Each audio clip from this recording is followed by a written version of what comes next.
بسم اللہ الرحمن الرحیم الحمد للہ وکفی وسلام علی عبادہ الذین اصطفی اما بعد اعوذ باللہ من الشیطان الرجیم بسم اللہ الرحمن الرحیم وذکر فإن الذکری تنفع المؤمنین سبحان ربک رب العزة عما یصفون وسلام علی المرسلین والحمد للہ رب العالمین اللهم صل على سيدنا محمد وعلى آل سيدنا محمد وبارك وسلم اللهم صل على سيدنا محمد وعلى آل سيدنا محمد وبارك وسلم اللهم صل على سيدنا محمد وعلى آل سيدنا محمد وبارك وسلم۔ اللہ رب العزت نے ہمیں اپنی قدرت کاملہ سے پیدا فرمایا، اور اللہ تعالیٰ چاہتے یہ ہیں کہ میرے بندے میری بات کو مان کر چلیں۔ میں نے جو بندوں کی اصلاح کے لیے اور اپنے قرب کے لیے جو راستے بتائے ہیں، جو نظام بنایا ہے، اس نظام کے تحت زندگی گزاریں۔ پیارے آقا صلی اللہ علیہ وسلم انسانوں کی ہدایت کے لیے دنیا میں بھیجے گئے اور اپنا کام پورا کر کے راہ ہدایت بتا کر دنیا سے تشریف لے گئے۔ محبوب صلی اللہ علیہ وسلم کی حیات طیبہ میں ہمارے لیے بہترین نمونہ ہے۔ آقا صلی اللہ علیہ وسلم نے ہمیں زندگی گزارنے کے جو ہنٹس دیے ہیں اور جو راستے بتائے ہیں، اگر ہم ان پر غور کریں اور ان کو مضبوطی سے تھام لیں، پکڑ لیں اور ان پر چلیں تو انشاءاللہ دنیا میں کبھی بھی ناکام نہیں ہو سکتے۔ محبوب صلی اللہ علیہ وسلم کو بتایا وہ طریقہ ناکامی کی طرف کبھی لے کے جا ہی نہیں سکتا۔ جس کام کو انجام دینے کا جو طریقہ محبوب نے بتلا دیا، اس سے بہتر کوئی دوسرا طریقہ ہو بھی نہیں سکتا۔ ایک مرتبہ آقا صلی اللہ علیہ وسلم نے حضرت معاذ بن جبل رضی اللہ عنہ کے سامنے یہ بات فرمائی کہ اے معاذ اتق اللہ حیث ما کنت، تم اللہ سے ڈرو جہاں کہیں بھی ہو۔ اب اس میں اتنی جامعیت ہے، حیث ما کنت، جہاں کہیں بھی ہو۔ کئی مرتبہ آدمی تقوی یعنی پرہیزگاری کی زندگی گزارنا، اللہ تعالیٰ کی ناراضگی سے ڈرنا، جی نمک حرامی نہ کرنا۔ اب یہ جو فرمایا کہ اتق اللہ حیث ما کنت، آپ تقوی اختیار کرو جہاں کہیں بھی ہو۔ کئی مرتبہ آدمی جلوت میں تو تقوی اختیار کرتا ہے، سب لوگ بیٹھے ہوں، کچھ لوگ ہمیں دیکھ رہے ہوں تو نگاہوں کو قابو میں رکھتے ہیں، جی زبان کو قابو میں رکھتے ہیں، ہاتھ پیر کو قابو میں رکھتے ہیں۔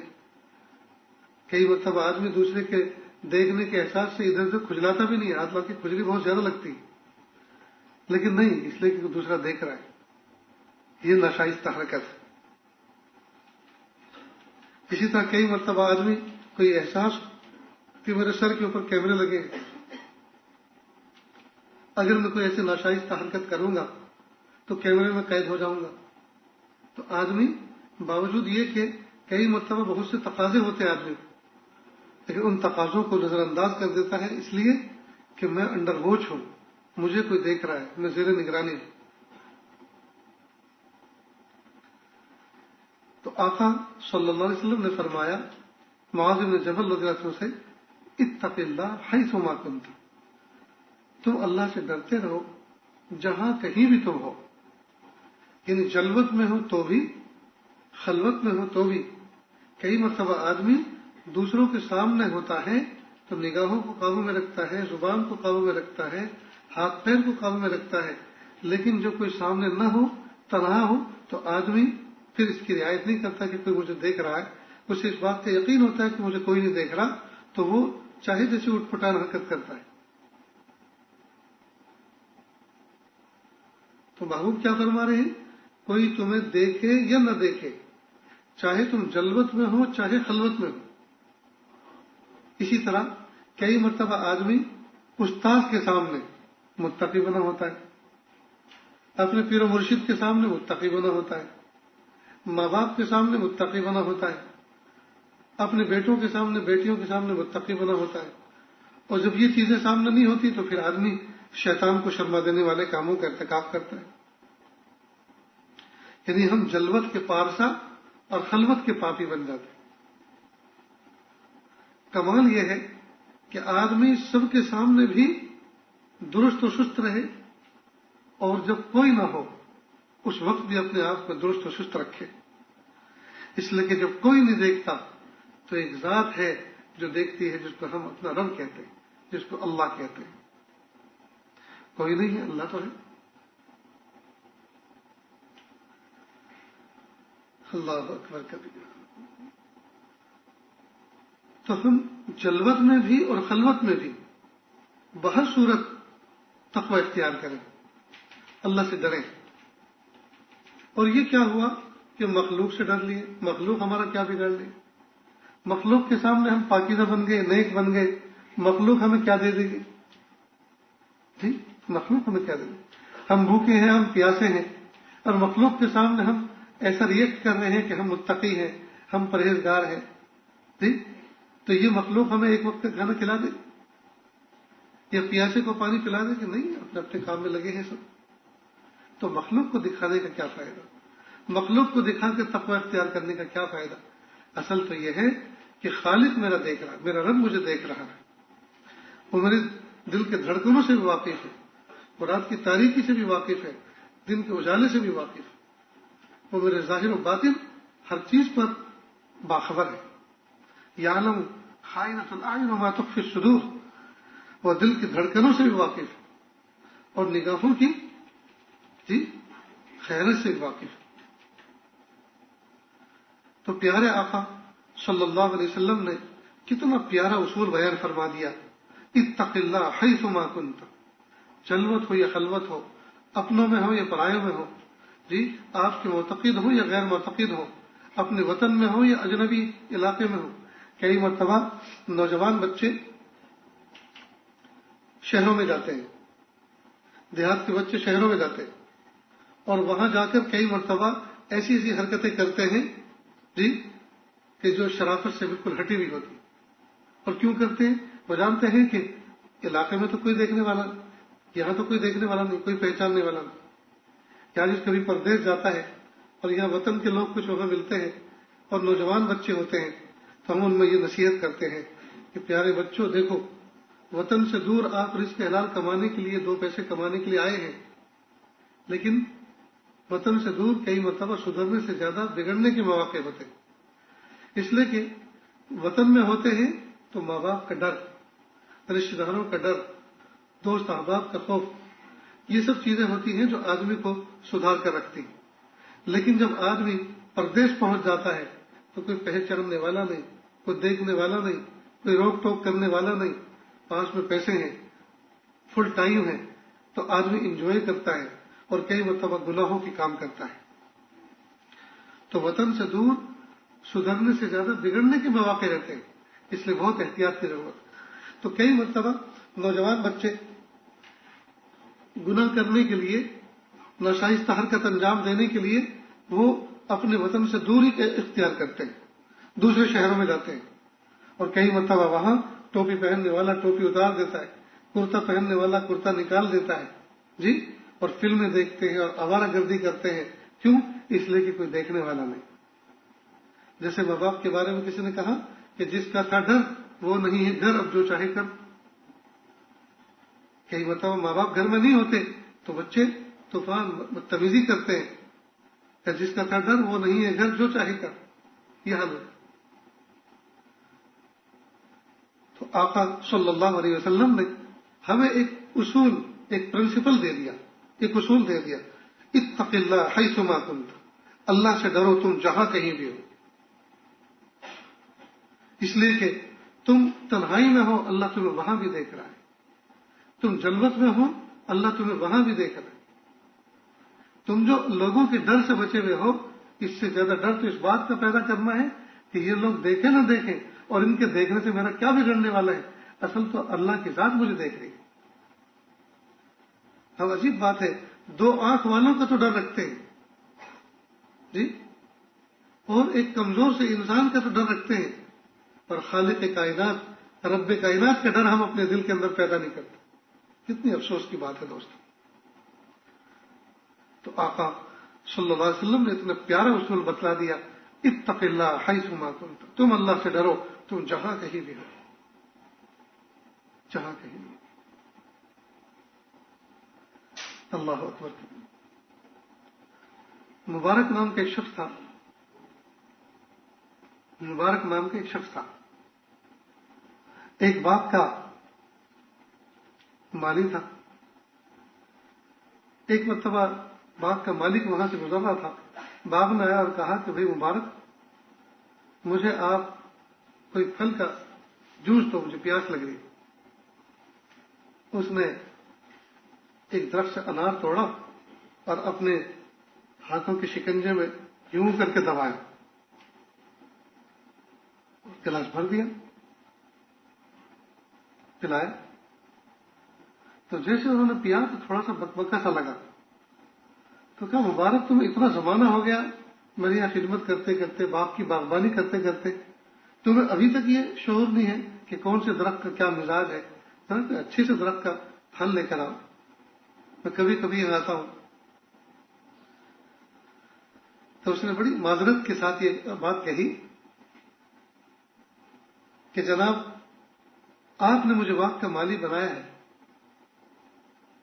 اللہ جانتا ہے آج تک میں نے کسی درخت کا پھل نہیں کھایا، نہ گرا ہوا اٹھایا نہ توڑ کے کھایا. میں اس باغ کا نگراں ہوں، میں پھل کھانے کے لیے یہاں نہیں آیا. مالک کو بڑا تعجب ہوا کہ گرے پڑے پھل تو کوئی بھی کھا لیتا ہے، بلکہ جو آدمی خدمت کرتا ہے یہ تو عرف ہے کہ وہ پھلوں کے ٹیسٹ لیتا ہی رہتا ہے، ذائقے چکھتا ہی رہتا ہے.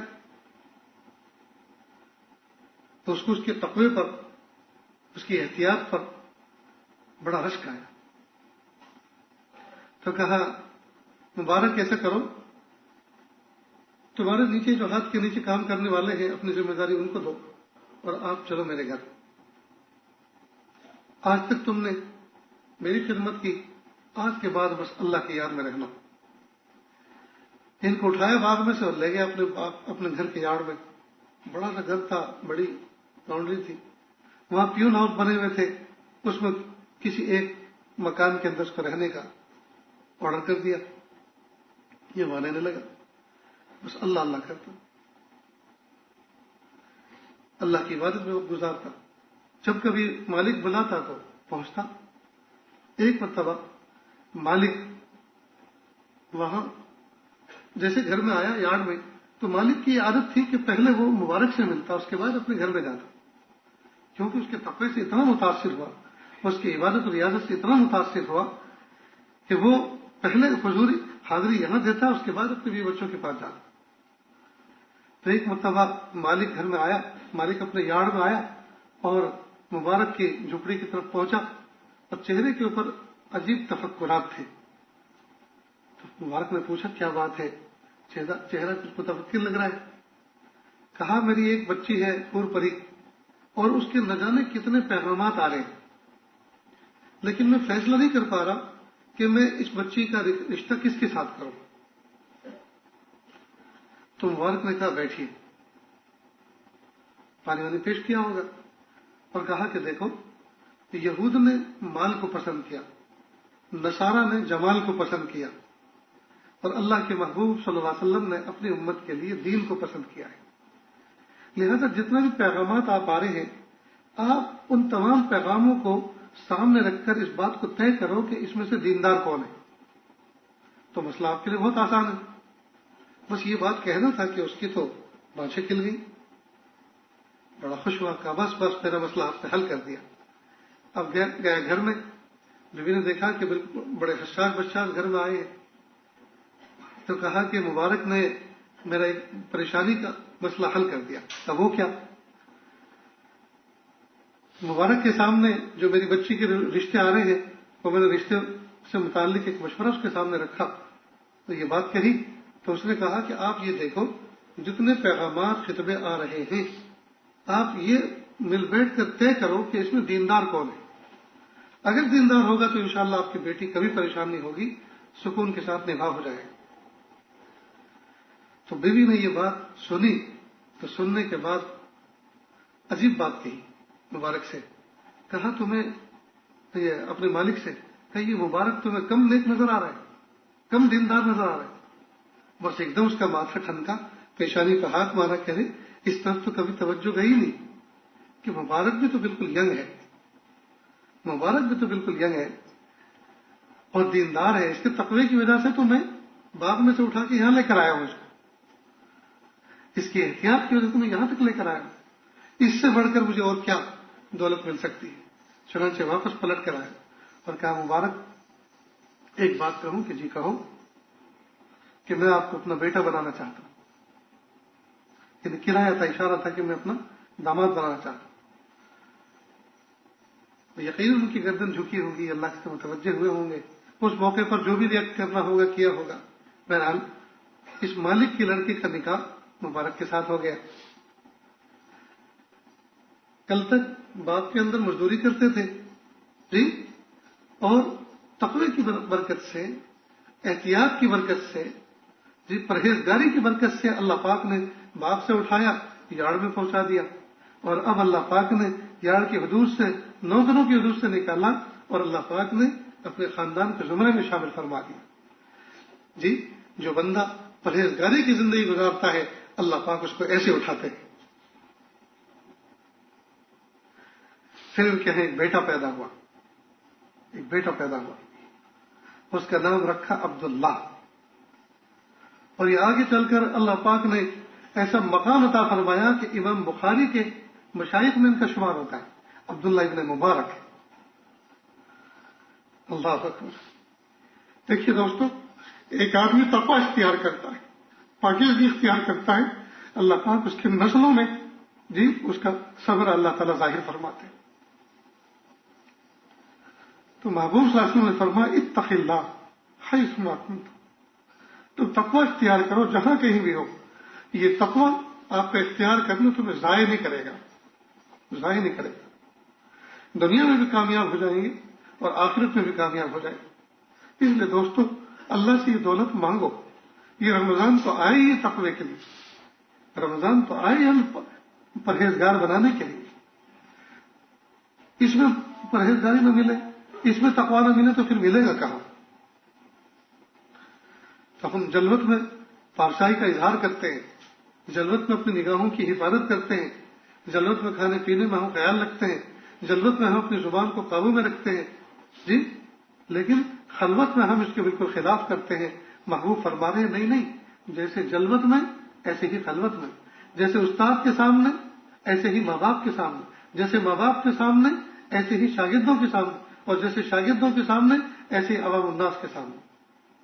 کئی مرتبہ ماں باپ کے سامنے بچہ اپنی نگاہوں کو قابو میں رکھتا ہے, ہاتھ پیر کو درست رکھتا ہے, شور شرابہ ہنگامہ نہیں کرتا, لیکن جہاں ماں باپ نہیں ہوتے پھر وہ طوفان بدتمیزی کرتا ہے کہ دنیا دیکھتی رہ جاتی. استاد کے سامنے, شیخ و مرشد کے سامنے بالکل سارے اس کے سارے زاویے درست کر کے رکھتا ہے, اور جب کبھی استاد و پیر و مرشد اپنے مقام پہ نہ ہو, درسگاہ میں نہ ہو, پھر دیکھو کیسا طوفان بدتمیزی کرتے ہیں. معلومات درنگی نکالیں اور یک رنگی اپنی زندگی میں پیدا کریں, یک رنگی پیدا کریں. تو اللہ تعالیٰ سے یہ ہم جی ٹکا کے مانگے, میرے پیارے اللہ ظاہر و باطن کا تقوی عطا فرما دیجیے, جلوت و خلوت کا تقوی عطا فرما دیجیے. اللہ اپنے اور بیگانوں میں یا اللہ تقوی عطا فرما دے. ہر صورت میں ہم آپ کی ذات کا تقوی حاصل کر کے رہیں, پرہیزگاری کی صفت کے ساتھ ہم رہیں. اللہ ایسی ہمیں شان اور توفیق عطا فرما دے. تو ایک نصیحت تو معاذ بن جبل رضی اللہ تعالیٰ کے سامنے محبوب صلی اللہ علیہ وسلم نے یہ فرمائی اتق اللہ حیث ما کنت, آپ اللہ سے ڈرو جہاں کہیں بھی ہو. اور دوسری بات یہ فرمائی وَأَتْبِعِ السَّيِّئَةَ الْحَسَنَةَ تَمْحُوهَا, گناہ کرنا نہیں ہے, لیکن اگر گناہ ہو جائے تو فوراً کوئی نیکی کر لو, وہ نیکی اس گناہ کے اثر کو ختم کر دیتی. آپ نے دیکھا ہوگا کہ استاذ تختہ سیاہ لے کر بیٹھتا ہے درسگاہ کے اندر, white board, green board, black board, اب تو بورڈ کی بہت ساری قسمیں ہو گئی. پہلے تو صرف تختہ سیاہ ہوا کرتا تھا, اب تختہ سیاہ نہیں, اب تو گورا بھی تختہ آ گیا. افریقہ ہمارا جانا ہوا، وہاں اکثر کالی چائے پیتے ہیں، تو کہا حضرت کالی؟ میں کہ نہیں، گوری، دودھ والی دو. تو تختے سیاہ، یہ جو بلیک بورڈ ہے، یہ بلیک جو ہے مستقل ایک گالی بن گیا ہے. نسل پرستی کا ایک بہت زمانے تک چلتا رہا، آج بھی افریقہ کے اندر، اس علاقے کے اندر، یورپ میں آج بھی ہے، کالے گورے میں فرق کیا جاتا ہے. تو کچھ لوگوں نے اس کالے پن کو ختم کرنے کا کہا کہ کلاسوں میں سے بلیک بورڈ بھی نکالو، اس لیے کہ جب بھی اس کو بولیں گے بلیک بورڈ پہ جاؤ، بلیک بورڈ پہ لکھو، یہ دیکھو بلیک بورڈ پہ کیا، تو ایک بلیک بورڈ پہ تلفظ کئی مرتبہ ہوتا ہے دن میں، تو یہ بلیک چونکہ گالی بن چکا ہے، لہذا یہ گالی ہمیں نہیں دینی، اب اس بورڈ کو نکالو، اب اس کی جگہ وائٹ بورڈ رکھو. تو کہیں گرین بورڈ آ گیا، کہیں وائٹ بورڈ آ گیا. بہرحال جب آدمی تخت سیاہ پر کوئی حرف غلط لکھ دیتا ہے تو اس کو مٹاتا ہے، تو جو کپڑا جس سے مٹاتا ہے، جس کو عام طور پہ ڈسٹر کہتے ہیں جی، تو وہ استاد ساتھ میں کیوں رکھتا ہے؟ تاکہ حرف غلط کو مٹا دے. ٹھیک اسی طرح جب انسان سے کوئی غلطی ہو جائے، یعنی گناہ ہو جائے، تو فوراً کوئی نہ کوئی نیکی کر لینی چاہیے. وہ نیکی ایسی ہے جیسے رشتہ تخت سیاہ سے حرف غلط کو مٹا دیتا ہے، اسی طرح سے یہ نیکی گناہ کو ختم کر دیتی، گناہ کو ختم کر دیتی، اس کے اثرات بد کو ختم کر دیتی. اور عام طور پر جو بندہ نیکی کرتا ہے اس کے پیچھے ایک جذبہ ندامت بھی ہوتا ہے. ہائے میں نے اللہ کی اتنی بڑی نافرمانی کر دی. نیکی یہ اللہ کی محبت کے جذبے سے تو کی جاتی ہے، اور گناہ یہ اللہ کی نافرمانی تو ہوتی ہے. تو جب کوئی بندہ گناہ کے بعد نیکی کرتا ہے تو اس میں جذبہ ندامت بھی ہوتا ہے اور اللہ کی محبت بھی ہوتی ہے. اور جب دونوں چیزیں ملتی ہیں اس کے اثرات کس کے؟ جو گناہ کے اثرات تھے وہ کل عدم ہو جاتے ہیں، ختم ہو جاتے ہیں. فرمایا وَأَتْبِعِ السَّيِّئَةَ الْحَسَنَةَ تَمْحُوهَا. جب کوئی آپ سے گناہ ہو جائے، گناہ کرنا نہیں ہے لیکن اگر گناہ ہو جائے فوراً کوئی نیکی کر لیں، چاہے سبحان اللہ پڑھ لیں، چاہے الحمدللہ پڑھ لیں، چاہے اللہ اکبر پڑھ لیں، چاہے لا الہ الا اللہ محمد رسول اللہ صلی اللہ علیہ وسلم پڑھیں.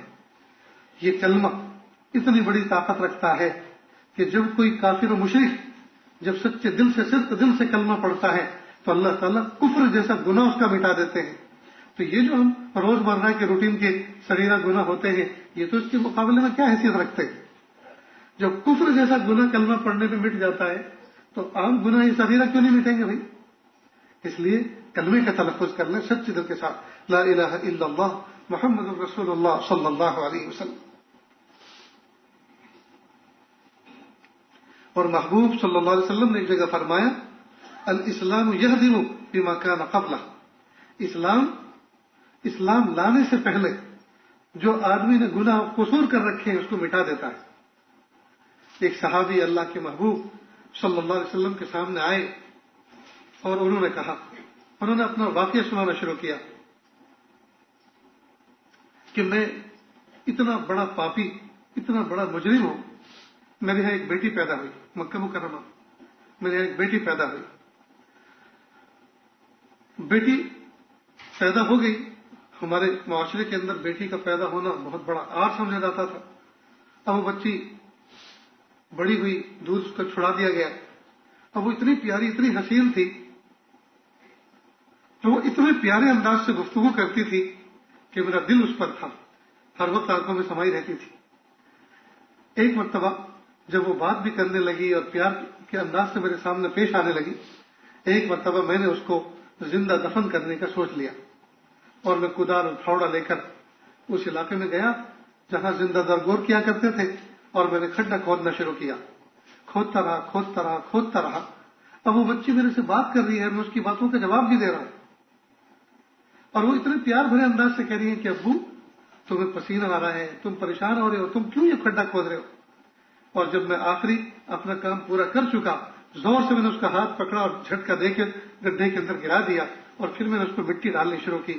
اب وہ چلاتی رہی، مجھے پیار بھرے انداز سے کہتی رہی ابو میرے اوپر مٹی پڑ رہی ہے، میری آنکھوں میں مٹی پڑ رہی ہے، اور وہ روتی رہی اور چیختی رہی یہاں تک کہ میں نے پورا گڑھا مٹی سے بھر دیا. اس کی آخری چیخ بھی ختم ہو گئی. جب اس شخص نے اللہ کے محبوب صلی اللہ علیہ وسلم کے سامنے یہ بات کہی تو محبوب صلی اللہ علیہ وسلم خود رو پڑے. محبوب صلی اللہ علیہ وسلم خود رو پڑے اور پھر کہا اللہ کے محبوب صلی اللہ علیہ وسلم پھر سناؤ، پھر پورا واقعہ سنایا۔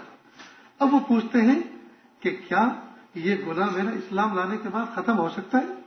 اللہ کے محبوب صلی اللہ علیہ وسلم فرمایا الاسلام یہدم بما کان قبلہ، اسلام ایسی دولت ہے، ایمان لانا ایسی دولت ہے کہ اللہ تعالیٰ پچھلے سارے گناہوں کو معاف فرما دیتے ہیں۔ اب یہ بتائیے دوستو، اسلام لاتے کیا پڑھ کر ہیں؟ کلمہ پڑھ کر آتے ہیں۔ معلوم کلمہ اتنی بڑی دولت ہے، اتنی بڑی طاقت ہے کہ بڑے بڑے گناہوں کو معاف کر دے۔ لیکن ہمیں کوئی گناہ اس لیے سے نہیں کرنا کہ ہم کلمہ پڑھ لیں گے معاف ہو جائیں گے، یہ تو بہت بڑی جرات کی بات ہے۔ تو معلوم ہوا کہ کلمہ پڑھنے سے اللہ تعالیٰ گناہوں کو معاف فرماتے ہیں، کوئی بھی نیک عمل کرنے سے اللہ تعالیٰ گناہوں کو معاف فرماتے ہیں، وضو کرنے میں سے صغیرہ گناہ معاف ہو جاتے ہیں، دو نمازوں کے درمیان نمازوں کا اہتمام بندہ کرتا ہے، دو نمازوں کے درمیان صغیرہ گناہ معاف ہو جاتے ہیں۔ تو محبوب فرما رہے ہیں فَأَتْبِعِ السَّيِّئَةَ الْحَسَنَةَ تَمْحُوهَا، آپ گناہ کے بعد کوئی نہ کوئی نیکی کر لیں تاکہ اس نیکی کی برکت سے وہ گناہ مٹ جائے۔ اور تیسری بات فرمائی وَخَالِقِ النَّاسَ بِخُلْقٍ حَسَنٍ، لوگوں کے ساتھ حسن سلوک کے ساتھ پیش آؤ۔ دیکھیے کتنی پیاری ترتیب، ایک تو انسان کو متقی بننے کی نصیحت فرمائی کہ جہاں کہیں بھی ہو تقوی کے ساتھ رہو، تو اللہ کی رحمت اس کے دل کی طرف متوجہ رہے گی، اللہ اس کو مقام بلند عطا فرمائیں۔ پھر فرمایا کہ انسان ہے، بشر ہے، کئی مرتبہ بھول ہو جاتی ہے، انسان ہے ہی خطا و نسیان کا پتلا، کئی مرتبہ یہ اس بات کو بھول جاتا ہے میرا رب مجھے دیکھ رہا ہے، کئی مرتبہ ایسی حرکت کر بیٹھتا ہے جی جو ناشائستہ ہوتی ہے، تو اس کا حل بتا دیا کہ آپ فوراً کوئی نہ کوئی نیکی کر لیں تاکہ گناہ کا اثر ختم ہو جائے۔ پھر چونکہ جس معاشرے میں انسان رہتا ہے یہ اکیلا ہی نہیں ہے، اس کے ساتھ دائیں بائیں بھی ہے، اس کے پڑوسی بھی ہیں، اس کے رشتہ دار بھی ہیں، اس کے خونی رشتہ دار بھی ہیں، اس کے خاندان رشتہ دار بھی ہیں جی۔ پھر یہ جس معاشرے میں، جس محلے میں، جس ادارے کے اندر رہتا ہے وہاں اس کے ملنے جلنے والے بھی ہیں، جس پردیش میں رہتا ہے وہاں پردیسی اس کے دوست احباب بھی ہیں، کام کاج کرنے والے بھی ہیں۔ اور ظاہری بات ہے ان لوگوں کے درمیان میں یہ عزت کیسے پائے، یہ عزت کیسے پائے، باعزت کیسے رہے؟ فرمایا وَخَالِقِ النَّاسَ بِخُلْقٍ حَسَنٍ، آپ لوگوں کے ساتھ خندہ پیشانی کے ساتھ اچھے اخلاق کے ساتھ پیش آیا کرو تو لوگوں کے دلوں پہ حکومت کرو گے، لوگوں کے دلوں پہ حکومت کرو گے۔ آپ دیکھیے آپ جتنے بھی یہاں بیٹھے ہوئے ہیں کسی نہ کسی درسگاہ سے نکل کر آئے، کسی درسگاہ میں پڑھ کر آئے جی، تو ہر درسگاہ کے اندر کچھ نہ کچھ ایسے سعادت مند بچے ہوتے تھے جو اپنے ساتھیوں کی خدمت کرتے تھے، اپنے اساتذہ کی خدمت کرتے تھے، اور سب کے دلوں پہ انہوں نے ایک چھاپ بٹھا رکھی تھا کہ نہیں؟ تو وہ جو حسن اخلاق سے پیش آنے کا مزاج تھا، اس مزاج کی وجہ سے ان کی محبت دل میں تھی نا، یہ اسی مزاج کی وجہ سے لگا کہ محتم سے نیچے خدام تک اس کو محبت کی نظر سے دیکھتے کہ نہیں، اس کے اندر اللہ پاک نے حسن خلق کی دولت رکھی تھی، وہ خندہ پیشانی سے ملتا تھا، وہ لوگوں کی خدمت کرتا تھا، گیرے پڑوں کو اٹھاتا تھا، راہ بھٹکوں کو راہ دکھاتا تھا۔ تو یہ حسن اخلاق انسان کو معاشرے کے اندر باعزت بنا دیتا۔ تو اللہ کی نظر میں بندہ باعزت بن رہا ہے تقوی کو اختیار کر کے جی، تقوی اختیار کر کے اللہ کی رحمت کو اپنی طرف متوجہ کر رہا ہے۔ اور اگر بھولی بسری کوئی اس سے کوئی غلطی سرزد ہو بھی جاتی ہے تو نیکی فوراً کرتا ہے تاکہ وہ نیکی بدل بن جائے اس معصیت کا، گناہ کا۔ اور چونکہ کچھ دن زندگی گزارنی ہے دنیا میں، اور جتنے دن گزارنے ہیں وہ موج و مستی کے ساتھ اللہ پاک نے تشکر کے ساتھ زندگی گزارنے کے لیے حکم دیا۔ یہ نہیں کہ ہر وقت روتا دھوتا رہے، پریشان رہے، بلکہ جس معاشرے میں رہے عزت کے ساتھ رہے، اللہ کی نعمتوں کے ساتھ انجوائے کرے۔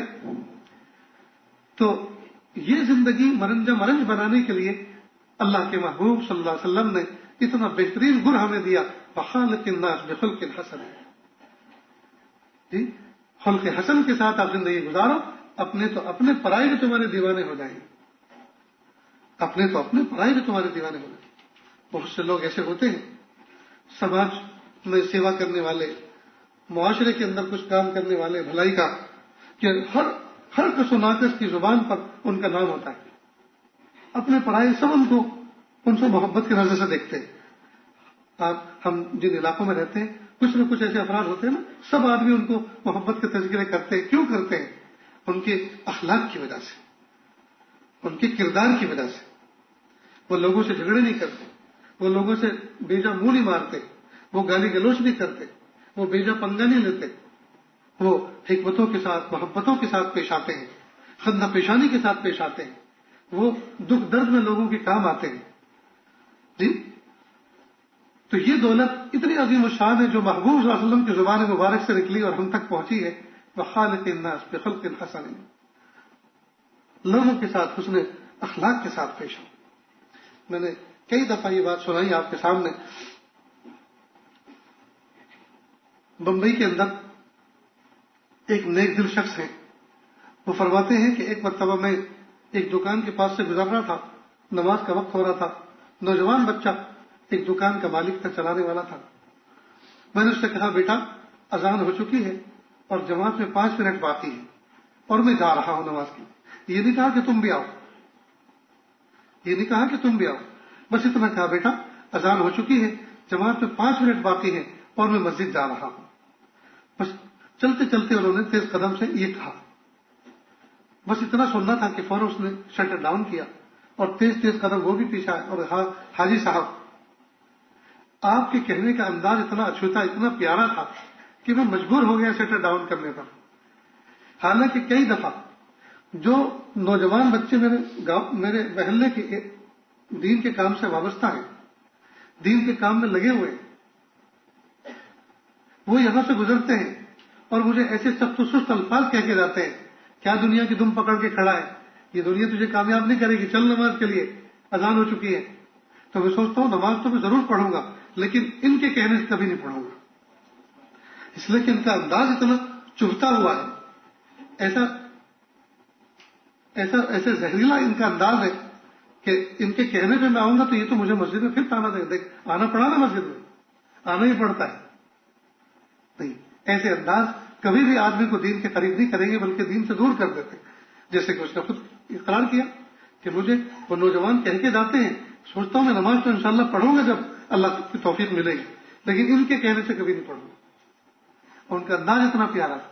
تو دیکھو یہ ہے، اس کو کہتے ہیں حسن اخلاق. حسن اخلاق کا مطلب کوئی ایک ہی چیز نہیں ہے کہ بس ہنستے ہوئے رہنا. خندہ پیشانی کو بہت سے لوگ حسن اخلاق سمجھتے ہیں، یعنی کسی کی خدمت کر دینا، جی، کسی کی انگلی پکڑ کے کسی منزل پہ پہنچا دینا، کسی گرے ہوئے کو اٹھا دینا، کسی تکلیف میں کام آ جانا. ہر وہ عمل جس کے ذریعے سے کسی کا دل جیتا جا سکتا ہو یہ حسن اخلاق میں داخل ہے. ہر وہ عمل جس کے ذریعے سے کسی کا دل جیتا جا سکتا ہو، اس کے دل میں جگہ بنائی جا سکتی ہو، یہ حسن اخلاق کا ایک فرد ہوتا ہے. تو پیارے آقا صلی اللہ علیہ وسلم نے کیا پیاری بات فرمائی، اتق اللہ حیثما کنت. تم جہاں کہیں بھی ہو اللہ سے ڈرتے رہو، اللہ کو یاد رکھو، اللہ کو بھولو نہیں، اللہ کو بھولو نہیں. اپنوں میں ہو، پرایوں میں ہو، خوشی میں ہو، غم میں ہو، سفر میں ہو، حضر میں ہو، تنہائی میں ہو، جی، یہ ضلمت میں ہو، ہر حال میں اللہ تعالیٰ سے ڈرو. اس بات کا احساس میرا رب مجھے دیکھ رہا ہے. اللہ کی پکڑ سے، اللہ کی ناراضگی سے ہر وقت ڈرتے رہنا. اور جب جب کبھی کوئی گناہ سرزد ہو جائے فوراً کوئی نہ کوئی نیک عمل کر لے، چاہے صدقہ نکالے، چاہے کوئی تسبیح پڑھے، چاہے 2 رکعت نماز پڑھے، چاہے کلمہ شریف کا ورد کرے، لا الہ الا اللہ محمد رسول اللہ صلی اللہ علیہ وسلم، اور لوگوں کے ساتھ حسن سلوک کا اہتمام کرے. وخالق الناس بخلق حسن. بہت سارے نوجوان بچے گھروں میں بیٹھے رہتے ہیں اور کام کچھ نہیں ہوتا ان کو. اب جب کوئی کام نہیں ہے، کہنے والے نے تو عجیب کہا، کہنے والے نے تو یہاں تک کہا کہ میاں کچھ نہ کچھ کیا کرو، کچھ نہ ہو تو کپڑے پھاڑ کے سیا کرو. یعنی بیکار مت رہا کرو، کچھ نہ کچھ کیا کرو، کچھ نہ ہو تو کپڑے پھاڑو اور کچھ کیا کرو. یہ بھی ایک کام ہے. اپنے آپ کو مصروف رکھو. جو آدمی مصروف نہیں رہتا، فارغ رہتا ہے، اس کا دل دماغ شیطان کا گھر بن جاتا ہے. پھر اس کو ہریری سوچتی ہے، بہت سے تفکرات، تصورات اور نہ جانے کیا کیا. اور جو بدنگاہی ہوئی تھی نا، جو آنکھوں کے ذریعے سے کیمرے لگا کر جو چلا تھا اور جو تصویریں لی تھی پھر ان کو سوچتا ہے اور ان کے ساتھ میں خیالی زنا کرتا ہے اور گناہ کرتا ہے. اس لیے ہر وقت آدمی اپنے آپ کو کسی نہ کسی کام میں مصروف رکھے. حضرت مولانا تقی عثمانی صاحب دعوت برکاتہم کے والد حضرت مفتی اعظم مفتی شفیع صاحب رحمۃ اللہ علیہ فرمایا کرتے تھے کہ بیٹا تم میرے بیٹے ہو, تمہاری تربیت میرے ذمے ہے, اس لیے اس حیثیت سے تمہیں بتا رہا ہوں, ورنہ یہ کہنے کی چیز نہیں ہے. جب میں بیت الخلاء میں ہوتا ہوں تو اتنا وقت چونکہ فارغ رہتا ہوں تو مجھے وہ شارپ گزرتا ہے کہ کوئی لکھنے پڑھنے کا کام تو کر نہیں سکتا, تو وہ جو لوٹا ہوتا ہے نل کے نیچے میں اس کو مانجنے اور صاف کرنے بیٹھ جاتا ہوں کہ اتنی دیر میں اپنے آپ کو مصروف رکھوں. اللہ اکبر. اور بیٹے نے بھی کیا سبق حاصل کیا, اللہ تعالیٰ ان کو جزائے خیر دے, ان کی عمر و برکت عطا فرمائے. حضرت اپنے گھر سے کئی مرتبہ مسجد آتے ہیں گاڑی میں بیٹھ کر, تو گھر سے مسجد تک آنے کا جو وقت ہوتا ہے, جو چند لمحے ہوتا ہے, اس کا بھی کچھ نہ کچھ کام اپنے پاس رکھتے ہیں کہ اس میں یہ کام میں کر لوں گا, کچھ لکھنے کا پڑھنے کا کر لوں گا. ضبط اوقات کا ایک نظام بنا رکھا ہے اور ان کا ضبط اوقات بڑا مشہور ہے. کتنی ساری کتابیں انہوں نے فلائٹ میں بیٹھ کے لکھی کیونکہ باپ نے ایسی تربیت کی, والد نے ایسی تربیت کی. بہرحال تو ہم اپنے اوقات کو ضائع نہ کریں. فارغت ہے ہمارے پاس تو ہم کسی کی خدمت کے لیے پہنچ جائیں, کچھ نہ ہو تو مسجد کے اندر پہنچ جائیں, جھاڑو دینا شروع کر دیں, مسجد کے استنجا خانوں کو صاف کریں, وضو خانے کو صاف کریں, مسجد میں دھول مٹی کہیں نظر آئے اس کو صاف کریں, قرآن پاک رکھیں, کتابیں رکھی ہیں, کپڑا لے کر جائیں ان کو صاف کر کے اچھی طرح سے رکھیں. بہت سارے کام ہیں. محلے کے اندر کچھ بیوائیں ہیں, کچھ بوڑھی عورتیں ہیں, ان سے پوچھے کوئی کام ہو تو میں بازار سے لا کر دے دوں, لا کر وہ کام کر دوں آپ کا. جی کوئی بوڑھا آدمی ہے, کوئی مریض ہے, بیمار ہے, ان کی تیمارداری کے لیے پہنچ جائیں, ان کے پیر دبائیں, ان کے سر دبائیں. بہت سارے کام ہیں. کرنے والے کے لیے بہت کچھ ہے اور نہ کرنے والے کے لیے تو پھر فرصت نہیں. کچھ نہ کرنے والے کے لیے فرصت نہیں. اس نے تو اپنے وقت کو پورا سنبھال کے رکھا ہوا ہے, وہ استعمال کرنا نہیں چاہتا. اس لیے دوستو, اللہ رب العزت نے ہمیں فرصت زندگی عطا فرمائی ہے. ہمیں چاہیے کہ ہم اس کو کام میں لگائیں اور اللہ سے یہ توفیق مانگے. میرے پیارے اللہ, کس موقع پر کیا عمل کرنا آپ کو پسند ہے, کہ اللہ اس موقع کی مجھے سوجھ عطا فرما, کہ اللہ مجھے موقع کی سوجھ عطا فرما. کس موقع پر کیا عمل آپ کو پسند ہے, اس موقع کی سوجھ عطا فرما دیجئے اور میرے حال کو اچھا کر دیجئے. اللہ تعالیٰ سے دعا ہے, اللہ تعالیٰ کہنے سننے سے زیادہ عمل کی توفیق عطا فرمائے. وآخر دعوانا ان الحمدللہ رب العالمین.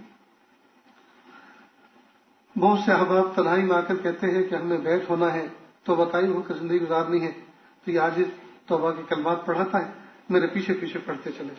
بسم اللہ الرحمن الرحیم. لا الہ الا اللہ محمد الرسول اللہ صلی اللہ علیہ وسلم. لا الہ الا اللہ محمد الرسول اللہ صلی اللہ علیہ وسلم. اشہد ان لا الہ الا اللہ واشہد ان محمدا عبدہ ورسولہ. استغفر اللہ ربی من کل ذنب واتوب الیہ. استغفر اللہ ربی من کل ذنب واتوب الیہ. آمنت باللہ کما ہوا باسمائہ وصفاتہ وقبلت جمیع احکامہ اقرار باللسان وتصدیق بالقلب. وصلی اللہ تعالی علی خیر خلقہ محمد وعلی آلہ واصحابہ اجمعین برحمتک یا ارحم الراحمین. اللہ کا شکر, یہ کلمات پڑھنے کے بعد توبہ طائب ہو گئے. اللہ تعالیٰ اور اس توبہ کو قبول فرمائے. آج ایک نوجوان نے تنہائی میں آ کر کمال کی بات کہی, کہا کہ مجھے بیعت کر لیجئے. میں نے کہا بیٹا میں عصر کے بعد بیعت کرنے والا ہوں. کہا میں تو جانے والا ہوں. میں نے کہا آپ کب سے آئے ہیں؟ کہ میں پہلے دن سے آیا ہوں. میں نے کہا پھر پرسوں کلمات پڑھائے تھے, آپ نے پڑھے تھے؟ کہا نہیں پڑھے میں نے. کیوں نہیں پڑھے؟ کہ میں نے نیت ہی نہیں کی. کلمات تو پڑھے لیکن میں نے بیعت ہونے کی نیت نہیں. میں نے سوچا کہ میں تنہائی میں خصوصی بیعت کروں. میں نے غضب کر دیا تم نے. یہ ایک نئی قسم معلوم ہوئی بیعت کی کہ اجتماعی طور پر کلمات مت پڑھو تو اس میں نیت مت کرو. یہ کتنا شیطان کا کتنا بڑا دھوکہ ہے دوستوں, کتنا بڑا دھوکہ ہے کہ نہیں تنہائی میں ہاتھ دے کر خصوصی بیعت کریں. یہ بھی شیطان کا ایک دھوکہ ہے جی, نفس کا دھوکہ. اللہ تعالیٰ بھی ان دھوکوں سے بچائے اور اللہ تعالیٰ ہمیں فہم عطا فرمائے. ظاہر سی بات ہے کہ جب آدمی اجتماعی طور پر کلمات پڑھائے گئے, کلمہ پڑھ لیا, توبہ کر لی, پچھلے گناہ سارے کے سارے معاف ہو گئے. اب 2 دن کے بعد آ رہا ہے کہ اس وقت میں نے کلمات کی نیت نہیں کی تھی, تو اتنے دن تو گیا معصیت میں گزارے, اسی کیفیت کے ساتھ گزارے, اس لیے کہ اس وقت نیت ہی نہیں کی کہ میں پاک ہو جاؤں, اس وقت نیت ہی نہیں کی کہ میرے گناہ معاف ہو جائیں. تو جب نیت نہیں کی تو اتنے دن جو ہے ناپاکی کے ساتھ گزرے ہوئے, ایک بوجھ کے ساتھ گزرے ہیں. کتنی بری بات ہے دوست جی. نفس و شیطان ہمیں دھوکوں میں ڈالتا ہے اور ہم دھوکے کھاتے ہیں. یہ دھوکے کھلتے ہیں کسی کی صحبت میں بیٹھ کر. اللہ تعالیٰ ہمارے سامنے ہمارے نفس کے دھوکوں کو کھول دے. اللہ تعالیٰ ہلکے پھلکے معاملات ان کو سمجھ لیں. ایک تسبیح استغفار کی, ایک درود شریف کی, ایک تیسرے کلمے کی صبح شام پڑھیں. نمازوں کا اہتمام کریں سنتوں کے اہتمام کے ساتھ. نیز جو زندگی کی نمازیں باقی ہیں یومیہ اپنی نمازوں کے ساتھ ایک نماز زندگی کی وہ بھی قضا کر لیا کریں اور حساب کر لیں, اس کا استحضار کر کے سوچ کر کے تقریباً کتنی نمازیں میری ضائع ہوئی ہیں, کتنی نمازیں میں نے چھوڑی ہیں, کتنی نمازیں مجھ سے قضا ہوئی ہیں. ان تمام کا ایک جو ہے نظام بنا لیں, ایک ڈائری میں لکھ لیں اور ہر روز کی ایک نماز کے ساتھ اس نماز کو ادا کریں اور ٹک کر لیں اس کو. اسی طرح جو حقوق العباد ہیں, مثلا کسی کا لے رکھا ہے, کسی کا چھپا رکھا ہے, دبا رکھا ہے, چھین رکھا ہے, چوری کر رکھا ہے, اس کو ادا کرنے کی فکر کریں. تو حقوق اللہ اور حقوق العباد کی ادا کرنے کی فکر میں رہیں. نیز اپنی ذات سے کسی کو تکلیف نہ دیں اور انٹرنیٹ کے فتنوں سے, سیل فون کے فتنوں سے اپنے آپ کو بچا کے رکھیں. دوست یہ بھی بہت ضروری ہو گیا ہے کہ ہم اپنے مذاکروں کے اندر اپنی باتوں میں اس بات کو لائیں کہ انٹرنیٹ کے فتنے سے اپنے آپ کو بچائیں, موبائل سیل فون کے فتنوں سے اپنے آپ کو بچائیں. اللہ ہم سب کی حفاظت فرمائے.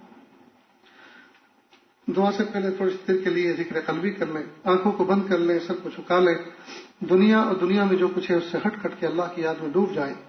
نیت کریں اللہ کی رحمت آ رہی ہے, میرے دل میں سما رہی ہے, میرے دل سے گناہوں کی ظلمت و سیاہی دور ہو رہی ہے, میرا دل کہہ رہا ہے اللہ اللہ اللہ.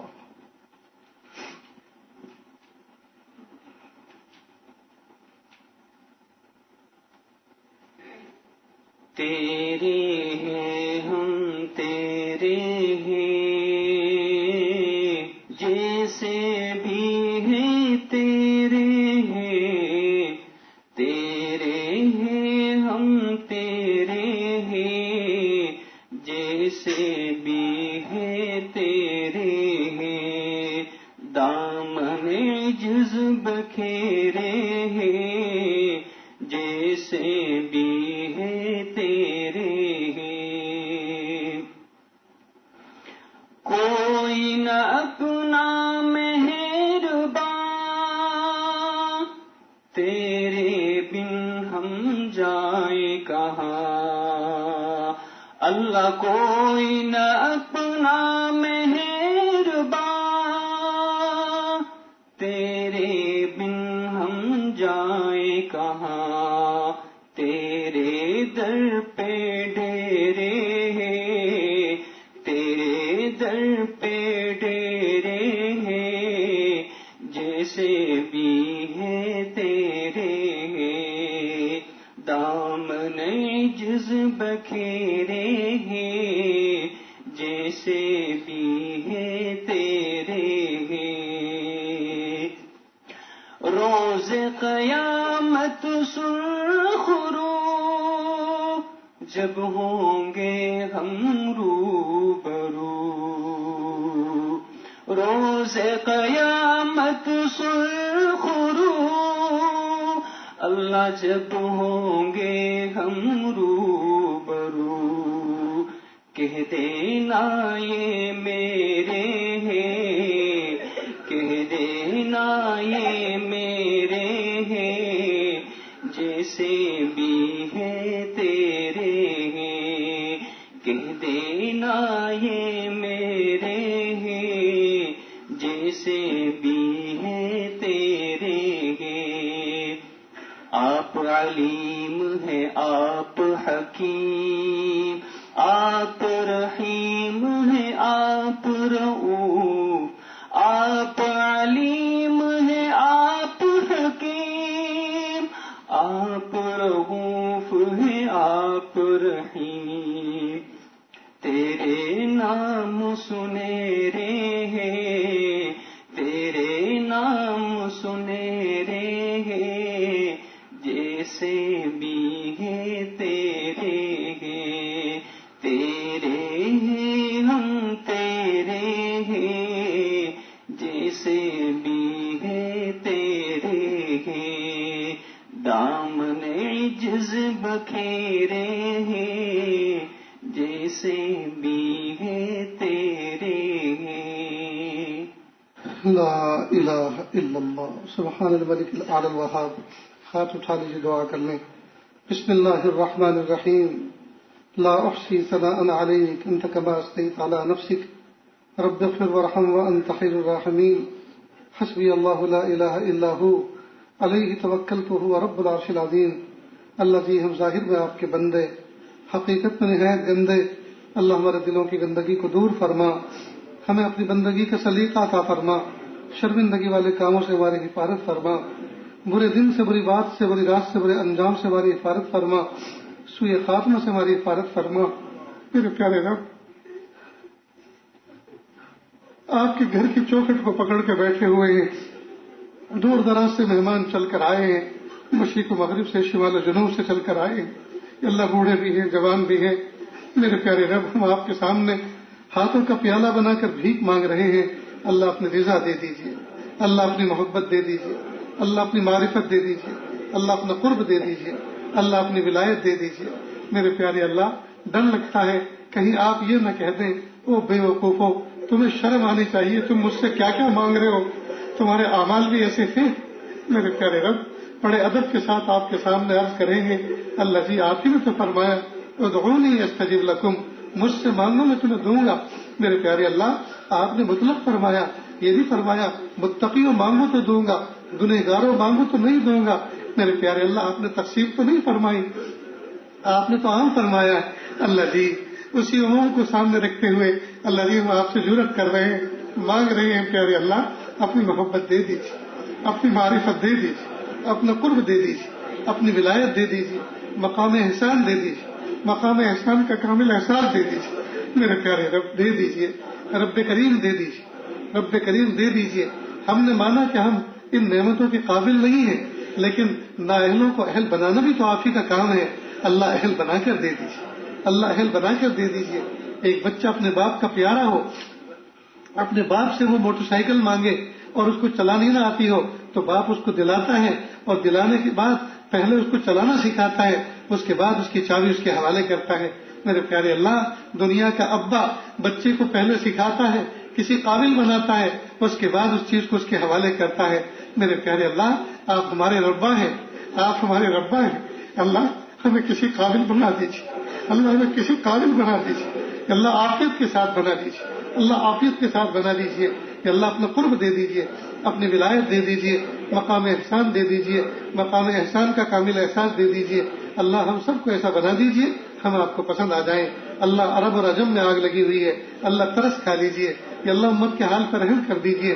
اللہ امت کو عزت دے دیجیے. اللہ امت کو عزت رفتہ دے دیجیے عظمت رفتہ دے دیجیے شان رفتہ دے دیجیے شوکت رفتہ دے دیجیے خلافت رفتہ دے دیجیے. اللہ انسانوں کو کیا ہو گیا کہ اللہ انسان کیوں انسانیت کے ساتھ زندہ نہیں رہتے کیوں ایک دوسرے کے گلا کاٹنے کے در پر ہے کیوں ایک دوسرے کو نیچا دکھانے کے در پر ہے. میرے پیارے اللہ انسانوں میں انسانیت کا سبب اجاگر کر دیجیے. اللہ انسانوں میں اللہ میل محبت پیدا فرما دیجیے. میرے پیارے اللہ حق کو غالب کر دیجیے باطل کو مغلوب کر دیجیے. میرے پیارے اللہ ہم سب کو ایسا بنا دیجیے ہم آپ کو پسند آ جائیں.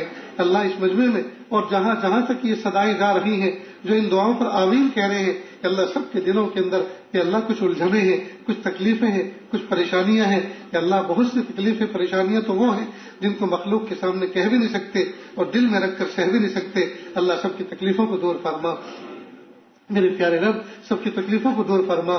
رب کریم بہت یا اللہ بہت سے جسمانی بیمار ہیں اور روحانی بیمار تو ہم سب کے سب ہیں. یا اللہ سب کو ظاہری شفا بھی عطا فرما, باطنی شفا بھی عطا فرما.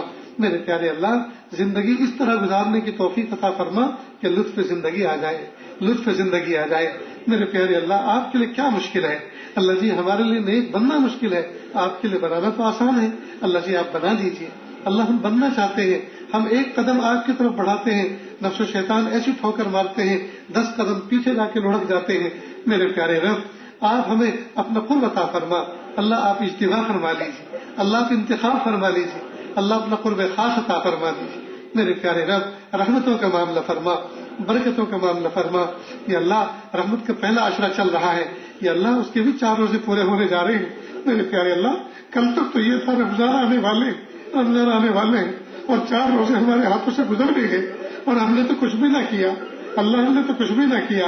اے میرے پیارے رب اسی طرح پورے گزر جائیں گے. اللہ بقیہ روزوں میں کچھ کرنے کی توفیق عطا فرما, بقیہ دنوں میں کچھ کرنے کی توفیق عطا فرما. میرے پیارے اللہ ہماری دعاؤں کو یا اللہ ہمارے دوست احباب کے حق میں قبول فرما, پوری امت کے حق میں قبول فرما. پیارے اللہ ہم سب کو ایسا بنا دیجیے ہم آپ کو پسند آ جائیں. وصلی اللہ تعالی علی خیر خلقہ محمد و آلہ و اصحابہ اجمعین برحمتک یا ارحم الراحمین.